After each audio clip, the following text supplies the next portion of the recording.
Ladies and gentlemen, it's my honor and privilege tonight to introduce Daniel Oh, who's currently serving as a professor of urban design and planning and landscape architect at Korea University. He studied at the University of California, Berkeley and Harvard, and worked for 4 major cities in the world for over 10 years, including starting with San Francisco, Hong Kong, and London and New York. Since 2010, he has been teaching at the Korean University, started with the Konkuk University and now at Korea University. He's going to speak today on a very interesting topic of remembering Yongsan Garrison, an urban memory archive project. So without further ado, let's welcome Professor Oh with a big round of applause.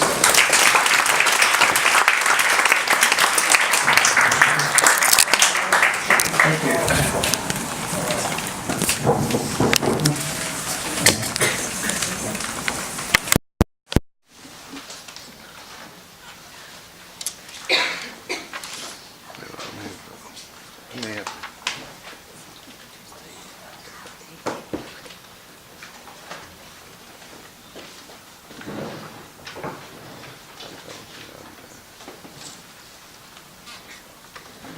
Right. How do I reverse?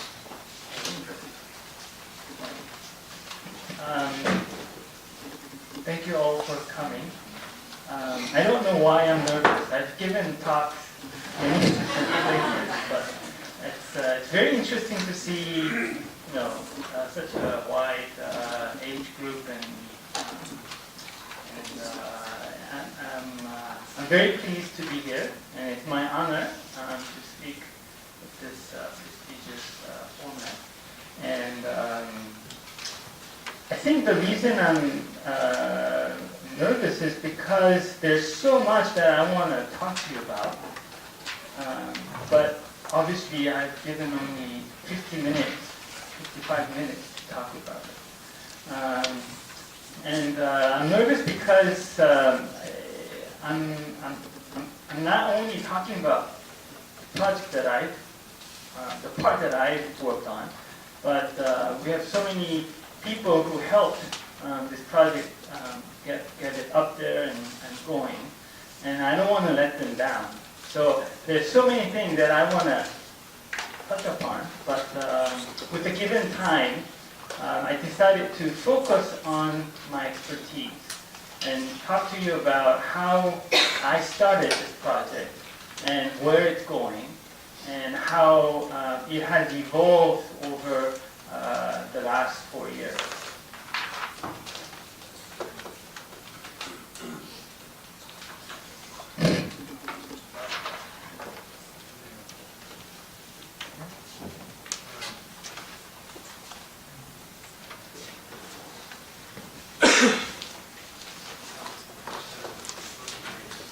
Yeah. Is there a way to swap?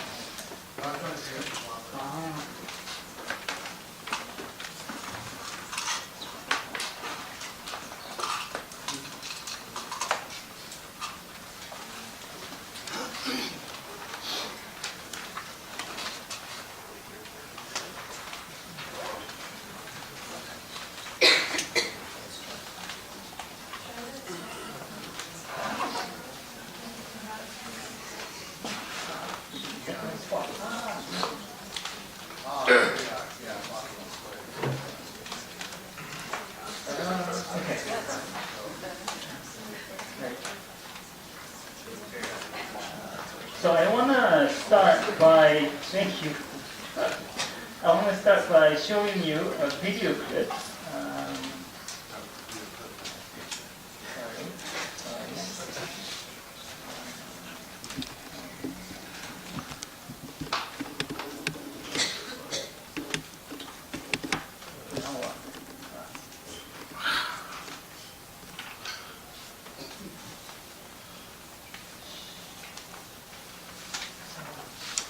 How about play the video?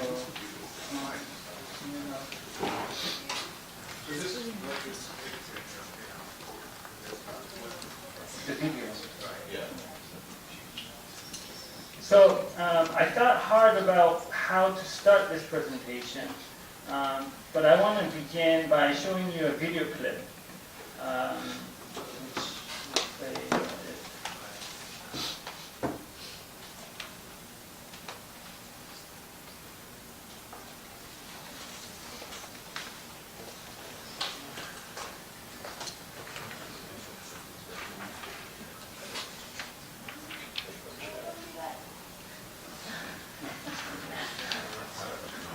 that one.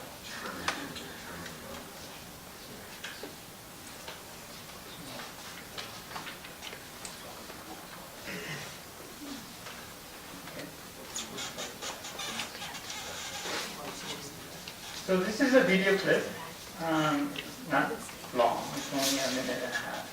And this is you don't need to hear the sound, but it looks like it's any alleyway that you will find. This is in Hanam village, the backside of the Hanam village. It's close to Hangangjin station. And basically I'm walking down the alleyway.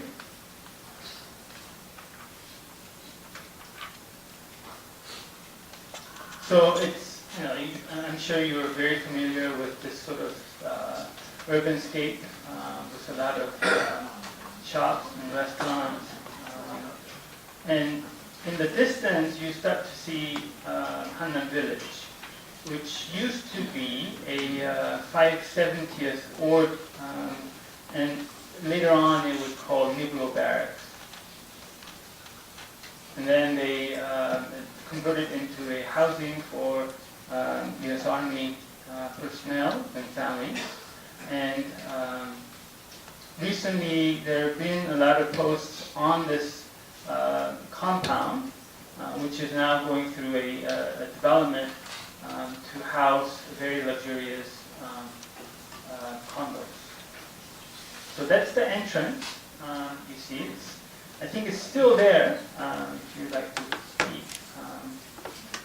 But it's sort of, I'm sure you've all walked in these type of alleyways. So, and the reason I'm showing you this clip is because there was a person that who was very dear to us, to the team, and his story tells, I think, his story is the essence of what we're trying to capture, and we sort of come back to his story over and over again because we feel that this represents the reference for what we are trying to do. So his name is George Brin. He's now 84 years old. He was in Korea briefly from 1958 to 1959. And he met this person, Marie Huang, and they dated and they lived together in the area that I just showed you. He was 21 years old when he was in Korea, and he was an auto mechanic. He now lives in Florida. So this was a photo from him, 1959, the entrance of Hanam village, 570th ward coordinate. Then, now it's Hanam village. Now it's all demolished. All these housings are bulldozed down now, ready for Marie. And that's the alleyway that I showed you, took a video of. Right?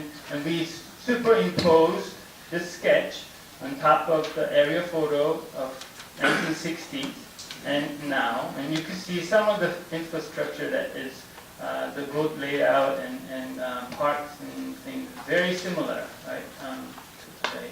Lium Museum is right about here. So this is him now. He's been searching for Marie for the last 15 years, now 16 years. He's married, he has kids, he has grandkids. But he feels that I'm sure that he has a lot of things going on in his mind, and he's on the verge of getting depressed. He may require some medication, and this is something that he needs to get over. He feels like he just wants to find Marie, or just hear about Marie and how she's doing. It's not that he wants to, rekindle love or anything like that, but he's really heartfelt about the fact that he left her in Korea. He has promised to take her to States and promised a lot of things. And I think he feels, I don't know, it's hard to put it in words. I think we had video conferences, and my wife Coco has about 400 pages of correspondence with George since we got in touch with him last July or June. And he's been very, very active with Yongsan Legacy because in the hopes that he may find Marie through this project. And so we've been helping, posting posters on the streets,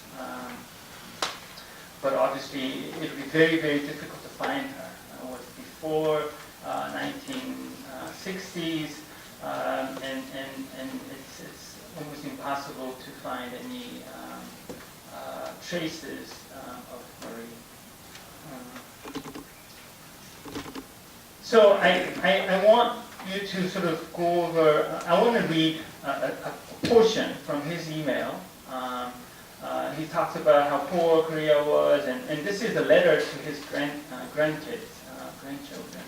And he says, each time I would walk up the hill into the village, the Korean children and adult civilians would have a smile for me. I would sometimes sing, "Oh my darling Clementine," that Marie taught me in Korean, and this would bring laughter from the Korean civilians.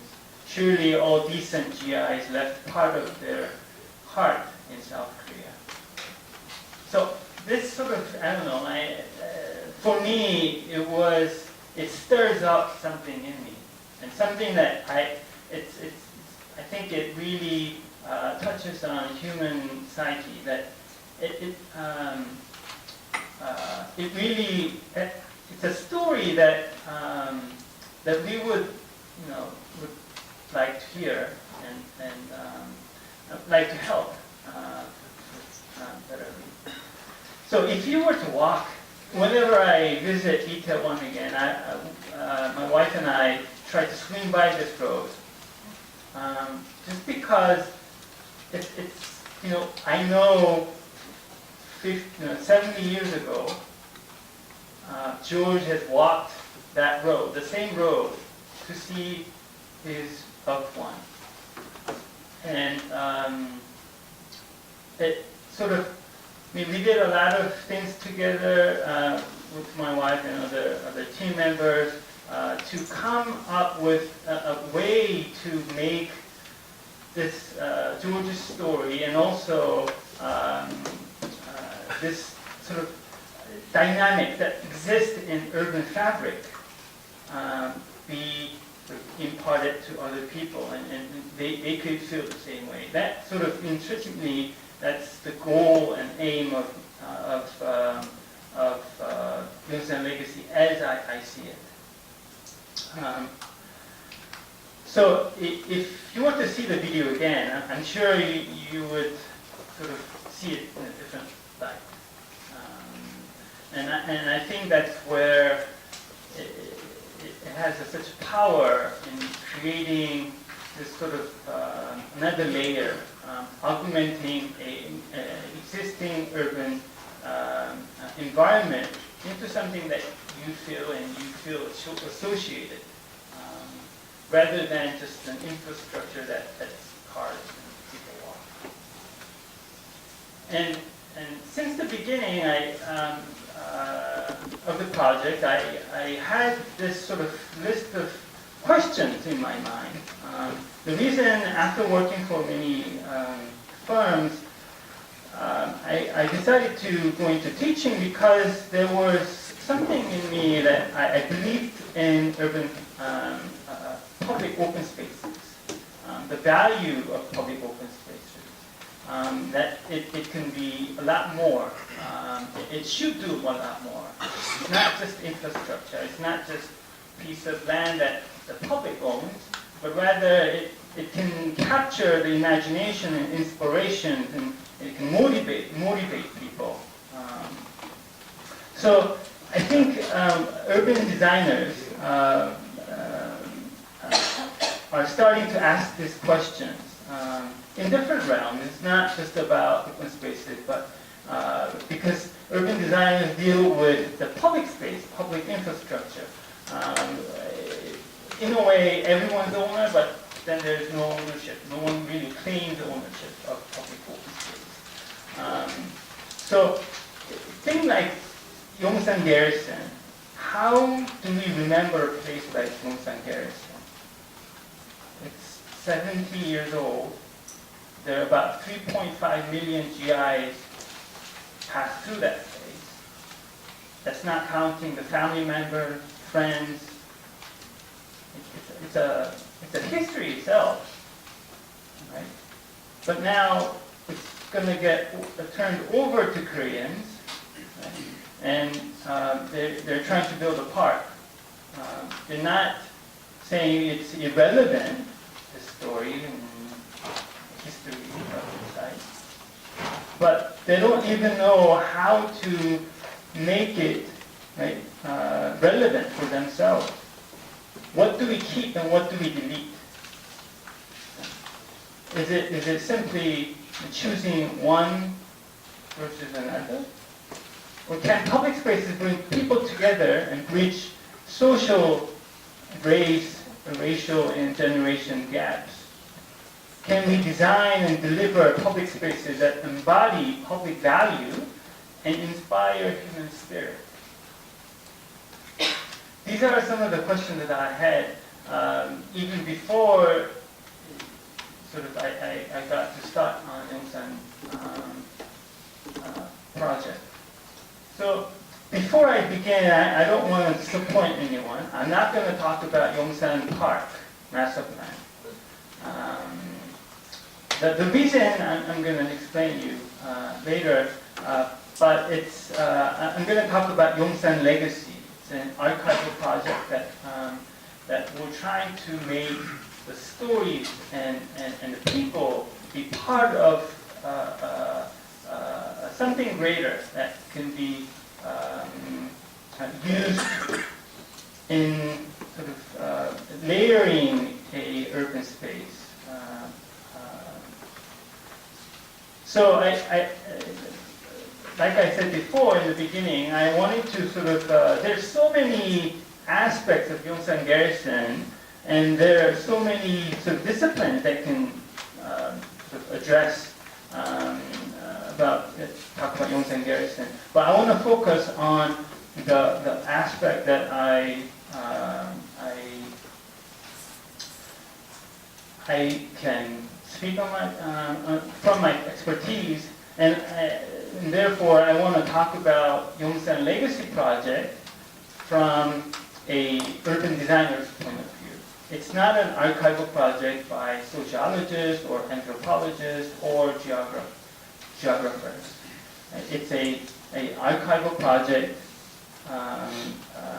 which I sort of started and structured it so that it could create a better public open spaces. So this is an outline. We'll go rather quickly.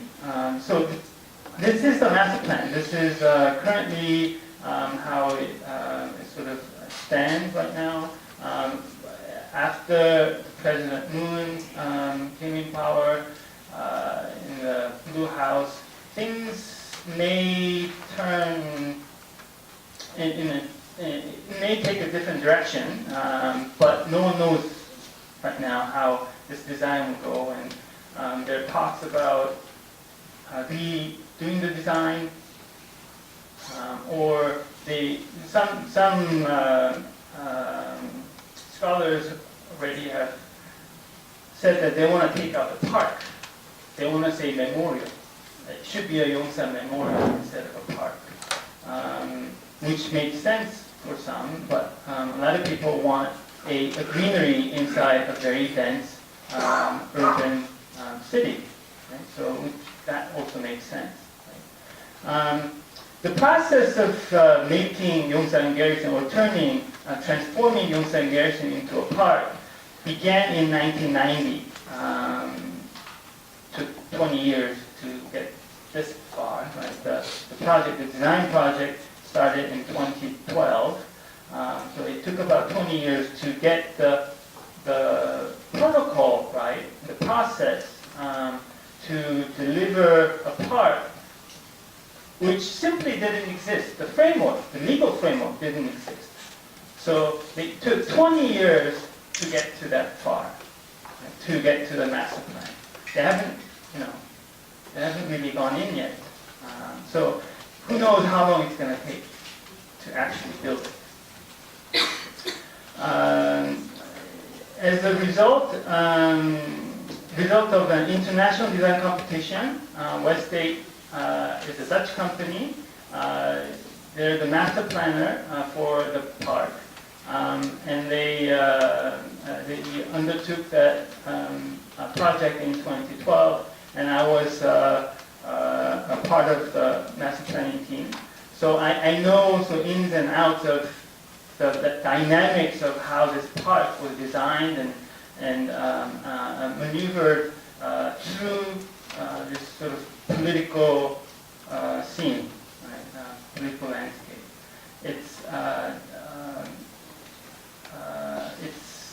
It's a very, very complicated and frustrating process, not to say the least. And the design itself is, as I mentioned at the bottom, the design team had literally almost zero information about the base, because it is a active military base. So I remember going into a secure zone where you have to sign a log, and all the GPS coordinates are off, so that in case of releasing it to North Koreans and so forth. So it was a very, very high secured project which had no information. So sort of as a team member, it was a very difficult project to undertake, because you are given blank canvas to design a park. Right? Literally, you have outlines of buildings, but you don't know what that building represents. Anyhow, so most people, when they hear about Yongsan Park or Yongsan Garrison project, they ask you, which buildings are remaining. So you could almost see the white parts are buildings that will right now will stay. There are about 1,000 buildings. There are about 1,000 buildings inside the garrison, and they're planning to keep about 130. So about 80–90% will be gone. And of course, that the process of selecting which one stays and which one should be made way for open space was a tedious process too. So it's not, no one's really, no one's winning at this point. But there is a big project already finished, and it sets a precedent for Yongsan Park. It used to be called Camp Haeria. Now it's called Busan Citizens Park. I don't know how many of you have been, but this is an actual camp that was returned to the citizens of Busan, and they made it into a park. There was an international competition, and they took about 7 years or so to mitigate the soil contamination, and now it's a park. Right? And this is how it looks inside. Right? You see these buildings used to be barracks, Quonset huts. Yeah? This is the officers' club, and there's some watchtower that still stands today. It's a nice park. Busan is very hilly, so in a landscape like that, this flat park is very much appreciated by the citizens. And they have a building, actually this building right here, Officers Club, was converted into a museum, history museum of Haeria. And they have these sort of stories. Mr. Brown or Private Brown is interacting with kids and so forth. So it's a nice museum, and you get a feel of what was there during U.S. Army occupation and before that Japanese occupation. It's a very nice park to visit, I must say. So this is how it was before it was returned to citizens of Busan, and this is how it looks today. Right? And this is the map of Yongsan Garrison with 1,000, little more than 1,000 buildings. Right? And we, as a master planning team, we get a lot of requests, right? Of why are we deleting, and why are we not deleting everything, right? I mean, there's debate here and there. It's this should be an ecological park. This should be a memorial. There's so many ideas and concepts, and people talk a lot about what this symbolizes, right? But they had never set their foot inside, right? So who's right? Who's the one who's leading the discussion here? Right? But I want to say, does it really matter? I mean, you see this building, right? Officers' mess, right? It was some important officers, generals who go and had drinks and had meals and so forth, right? And they converted it into an historical museum. Okay, the building stands, and so what? Yeah, let's save all 1,000 buildings. So what? So I want to call these buildings hard memory. Hard memory brings you some memories related to that building. But I think there's a soft memory, which is our stories, people's stories. People's story like George Flynn.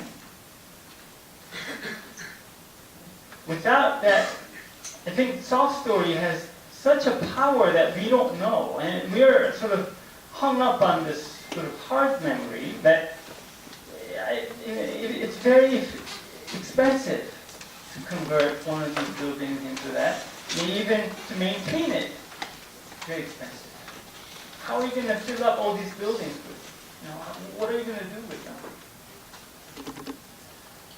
Just to show you what soft memory can do. This is a Ghetto Heroes square in Krakow, in Poland.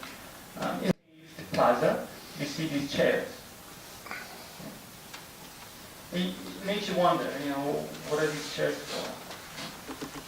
It was a parking lot, and they converted it into a plaza.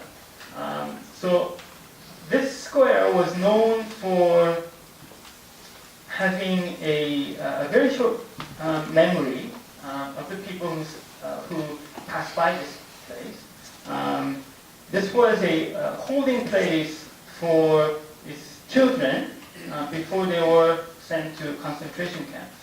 So the designer of this plaza got a hold of this photo of children holding these chairs on the way to the train, getting onto the train to the concentration camp. And hence, the designer thought that she's obligated to do something about that. Right? How can we make public space be a little more, can it capture some sort of sentiment value? You can have recreational purposes, but how can you overlay this sort of story that should not be erased? So in 2013, about 5 friends of mine, we sat down together and talked about how do we archive it, or how do we sort of try to save all these soft memories that we're talking about. So we had sort of photographer, we had a person who was interested in, who was studying the history of K-pop, and so forth. And we had 5 people, and so we started benchmarking other urban archives, mostly from sociology point of view and other sort of anthropological aspects. So they were doing oral history, soundscape, mind mapping, surveys, and etc. And by the end of it, we asked ourselves, and so what? Are we a better people? Are we a better human beings because someone left the oral history? Or we know that there's a recording of that place 20 years ago. Right? How can we make that relevant? How can we make an archive that can be relevant for the people now and for the future? So we started, we called ourselves Urban Memory Archive, aimed at archiving the soft memories of GIs on Yongsan Garrison. And we started focusing on history, photos, music, and mapping. And we were fortunate enough to sit down with the command, UNC, United Nations Command, and CFC. We had a round table discussion, and we showed them what we were trying to do, what we wanted to do. And this was a conclusion.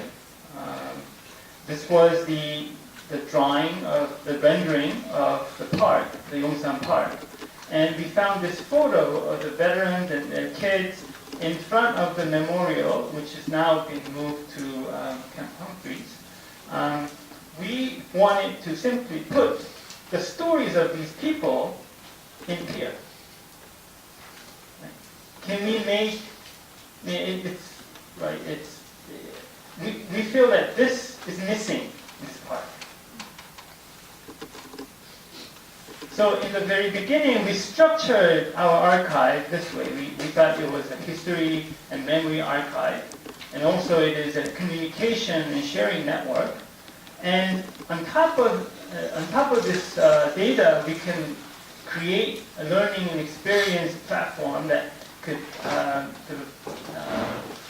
allow people to react to these data sets that we collect. So this is a little bit more systematic, but online database will collect people's stories or photos or recordings, and we were trying to put it in a location-based data so that we can have GPSs on GPS information on each of the data. So each of these dots will have information And then we wanted to add user-added content. So once we had that, we expected people to react to those entries. And then we have curated content, and we link it socially. Using this material, we could create contents that will make people react and also share their experiences, their memories. So in the very early on, we decided that it should be a crowdsourced project, archival project, instead of having experts going in and trying to interview all these people because there are limitations. We benchmarked all these other archival projects, and they had that sort of limitation. And it should be open source. And we decided to be non-governmental organization, NGO. And this was very critical because we knew there was already anti-American sentiment in Korea. And also with Yongsan base, I think I lost count, but I think there are about 13 organizations that are against whatever the public government is doing, and also against USFK. So we wanted to sort of stay away from all these government, intergovernmental issues by being NGO. And once we sort of start that up, once we had the system in place, we ran into problems. People were not participating because we didn't know. We had all these systems out, and we had websites so that you could upload your photos and give us location and so forth. But people were not sharing. But immediately we found that people wanted to search for people on the website. That was one thing that people really got attached to. And this is an email from Rich Kent, who lives in, I believe, Texas or somewhere.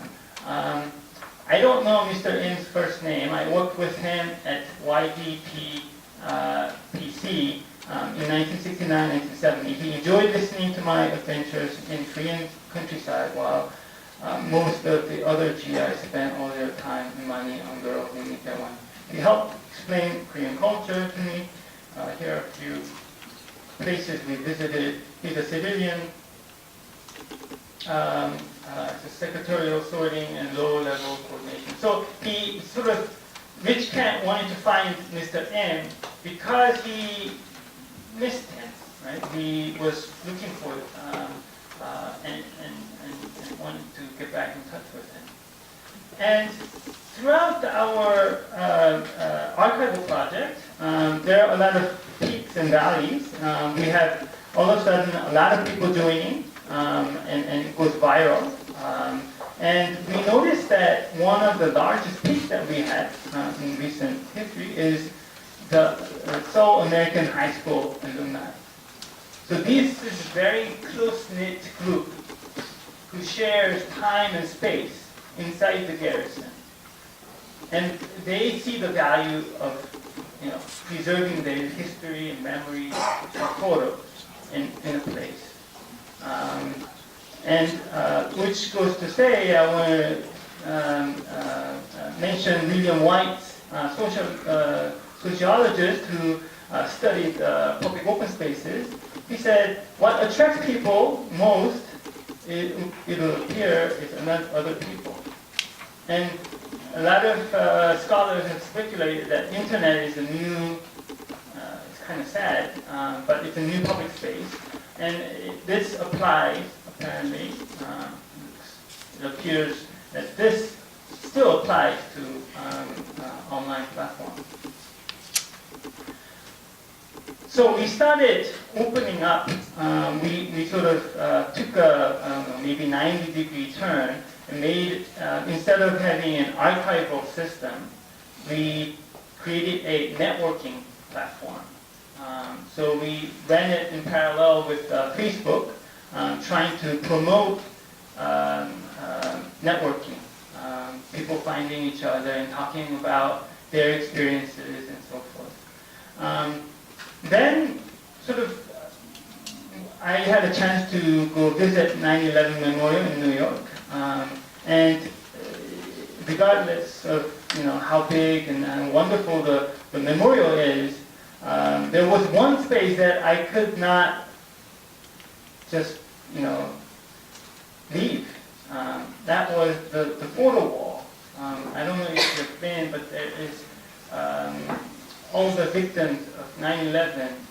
The portraits are on this wall, and if you see faces, it really captures the sheer atrocity of 9/11. Right? I mean, there are other artifacts. There are like escape stair that was there, and they left it. They kept it. They preserved it. But all those the column that stood, it doesn't really capture people's attention until you are faced with this 5,000 portrait looking at you. And we thought maybe we should do something about that. So what we started doing is we started collecting, we call it in-processing cards, because U.S. Army, when they check in Korea, they have to fill in in-processing cards, apparently. So we asked everyone who has ever served and lived on the base fill out these forms. And what we're trying to do, we have about 100 people now, of their time and where exactly, which building, right? So we are trying to identify all 1,000 buildings with people, people's faith, people's rank, and whatever they were doing inside there. And we are trying to sort of create this sort of a database where each of these buildings are matched with human beings, rather than hard memory, just building, just building. Then we started looking further into making sure that we have enough face time. We understand each other. We're trying to put face to Yongsan Garrison. So we started having Yongsan Legacy talks. We are on to our 10th now in December. But we had a historian come and speak, Mr. Nam Sang-so, who's here. We have various people who spend their time and they want to share their stories. So this is a platform where people can gather and they talk about their experiences. And another project that we started is a podcast. We want to reach out to the people who are back in the US, back in the States. So we started this crowdfunding project, and we barely made it. We asked for $5,000, and we're producing, this is the first podcast recording that we did about a month ago. So we're trying to make our content a little bit more user-centric. So we're trying to reach out to people, young, old, in Korea or abroad. And this, I think, is a story of it. I think it should be a story of itself. It's a German tea. Someone I think we met, my wife and I, and it's almost like time traveling when you meet this person. He's about 94 years old, and he was the war correspondent for Reuters during the time of the Korean War. He spoke English, so he was the year reporter, I believe. And so he knows all the sites of battle sites. And he is the one that he kept all the diaries of everything. And after the war, in 1958, he spent his own money to travel all 17 countries who came to fight in the Korean War. So he has, he was showing this documentary. This is Chairman Chi. This is the office. He has all these stuff, right, information, photos, and everything in his office. And he's the one responsible for all these Korean War veteran memorials in Korea, all 17 of them. So after meeting him, it made me wonder how many people have visited this memorial, and how effective is it? Right? Having this memorial for the veterans who came and fought for Korea. I'm sure it's very valuable. It is a very valuable artifact that should remind us for a long, long time. But I thought we could do more with all this technology that we have, and that we should employ ourselves with different mindset in trying to understand what this does, what he was trying to do with this memorial. Can we do it better? Can we do it in different ways? So I think as a designer, I believe I work in a field of creative industry, and I believe in the power of arts and culture. And it can really inspire people, and it's so abstract that you're going to only read what you want to read. Like, you could be free of confrontations, or you could have a good discussion, but at the same time, there's no right answer. It's not like history where someone is writing it, someone is editing it. So this is Sania Mount. She's a Seoul American High School alumna. She came and gave us a talk last 2 weeks ago. She's a singer and performer. She loved the drama team, Seoul American High School, and she's now a performer in Hollywood. New York, actually. New York, sorry. And she wrote a book, a novel, based on her experience from Yongsan Garrison. And it was shocking to me because she says in the book, and she said it, that for her it was a prison. It felt like being in a prison to live inside Yongsan Garrison, which is a perspective that is not shared by Koreans. Koreans think that Yongsan Garrison is somewhat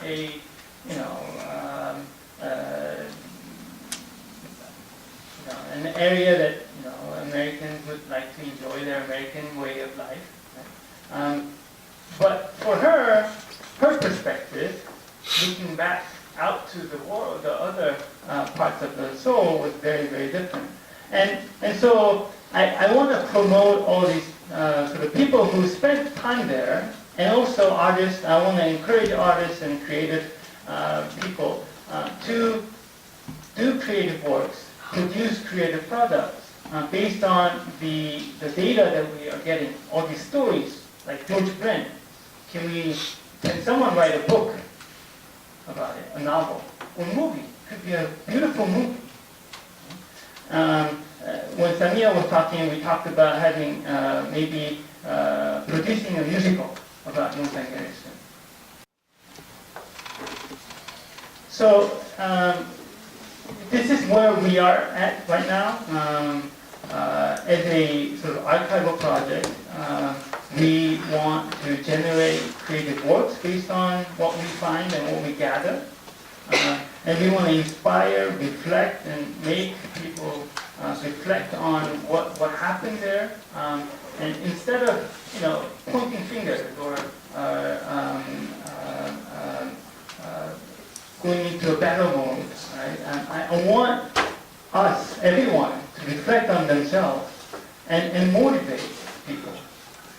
In that way, I think creative work can stay relevant to the times and its generation. And hopefully, through that engagement of art and culture, people can continue to archive or share their memories of Yongsan Park in the future. And that will sort of, again, generate more creative work. And I think this is I truly believe in the power of arts and culture to be a part of how we remember a place. So what I have learned from Yongsan Legacy so far, as I get to know more about Yongsan Garrison, the people, the stories, for some reason I become smaller. Because there's so much that I don't know. Right? And when I go to these meetings, public hearings and meetings for the master plan, everyone shows up as if they know everything. The historians, the politicians, the people who are anti Yongsan Park people, even themselves. I don't know what they know, but I think when you know all these stories, 3.5 million people, stories. I mean, you're only a tiny person. In front of Chairman Chi, I become so small. I feel like I'm an insignificant person. And I think through that, I think it's a great project, and I think it reiterates that urban space is a stage for human activity. It's not the building that makes people to dance. Right? It's human stories. I think we can only affect one person through someone else's story. It's not the building or the park, but the physical environment cannot move people unless there is a spirit in itself. So between scholars, they're even talking about Yongsanology. They want to call it study of Yongsan because there's so much that they don't know. And there's so much aspect of Yongsan that really has a close ties to the miracle of Han River, right? At least, it can be traced back to things that we know as Korean modern culture today. Right? There's a critical need for academic forums to research and document Yongsan Garrison's impact on modern Korea. It has begun, and I'm here to encourage you to be part of it. You don't have to be part of the Yongsan Legacy project, but I really wish that you could pick up some of these stories and really do research, like history, music, food, construction, technology, and automobile. It's all there's some links to Yongsan Garrison. Next year, Ministry of Land and Transport, instead of spending money on the design phase, they're trying to provide research grants for researchers that are related to Yongsan Garrison and its neighborhoods. So I myself and the Yongsan Legacy wish to facilitate and bridge Korean scholars and international scholars.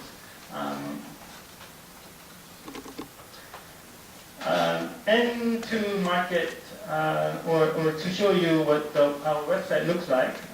This is the webpage, yongsanlegacy.org, and we have these categories that are more easy, approachable for the public. We have Facebook, Meetup, and Instagram. And we have about 1,000 website users. The recent update was in July, and we have about 1,000 people visiting. That's not bad. We have about 180 registered unique members, 167 followers. and so I think it's getting there. And more people share. I think the content becomes a little more interesting. And right now we have about 150 stories on the website, like George Green's story, that you may find interesting, and you could also add to that. And this is the team, and I want to sort of say thank you for a lot of people are here today. Have really helped Yongsan Legacy take off, and I want to finish there. Thank you.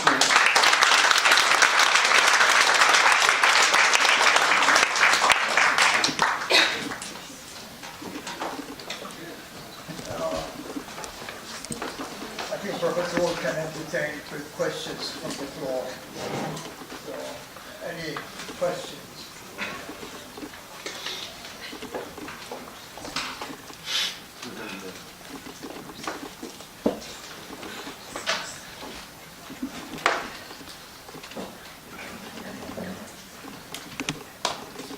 Prior to Yongsan Garrison, the USFK Garrison, wasn't it a Japanese military base? And how does that get reflected into this project? So, yeah, that part I didn't mention. There's a huge history in Japanese colonial times that makes the Yongsan Garrison as it is today. Americans haven't really changed or modified Garrison. They were there temporarily. They didn't know they were leaving next year or the following year. So they were building concert huts and tents everywhere. But I think Japanese story, I really wanted to cover. I wanted to be an upward, but I didn't know how to. I knew it would be very controversial to do that. But I don't know, maybe I was too weak to cover that. But it would have been very, very interesting. And I think Japanese are very good in record keeping. So most of the records about Yongsan Garrison are still in Japan. I know that there are a lot of researchers are going to Japan to find plans and elevation sections of the buildings that are still there. Prior to being occupied by the Japanese, what was the land there before? What was it used for? Sorry. So there was about 3 or 4 villages. It was notorious for being flooded, the garrison. And a lot of people were relocated to make way for Japanese garrison to be constructed. And they were moved to Itaewon area and also towards, where the Banpo Bridge lands, those vicinity. And that has been uncovered recently. The fact that they had names and the names of people and the numbers of people who've been relocated. And I think they were compensated a little bit, not much, but a little bit. Yes? Before it became a Japanese military outpost, wasn't it a Chinese post from Right, 1884 to 1894? Yeah. There was a portion that was occupied up in the Camp Koina, if I go back.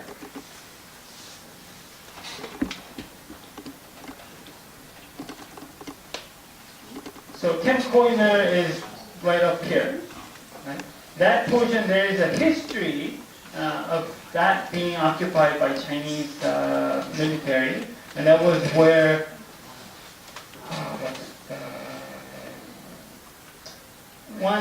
a father of the king was kidnapped, apparently. Yeah, he was kidnapped there. Okay. There's a lot of stories, but I'm not a historian, so I don't want to make any mistakes. So I don't. I want to shy away from all these. Yeah. You mentioned there's a Yongsan Legacy. Basically, we're talking about the Yongsan mostly moving to camp office. But like Pioneer compound in Busan, the other camps throughout Korea, perhaps like Yongsan Camp KC, they closed down. So perhaps Yongsan Legacy is probably more wider term for other USFK bases throughout Korea, which still exist and which closed down. So I would think when you have an archives for Yongsan Legacy project, are you considering covering other camps as well throughout Korea, as some of them closed down and some of them will be closing down? Right now, we're only focusing on Yongsan Garrison because most people who were stationed in other camps had relations with, they were visiting Yongsan Garrison for PX, pickups or whatever. So we want to, I think for the public's perception, I think it's smaller the better. And we can have a concise, and it will be a public park, so we want to sort of use that as to our advantage in making it a very concrete, hardline area, rather than spreading all these energies on the other camps. Maybe in the distant future, we can open it up and maybe cover other camps. But right now, we are trying to capture at least, Hannan Village, Ken Kim, and what's the name of this town? Transportation area. But we want to stay within Yongsan just to be sure and clear of what we're talking about.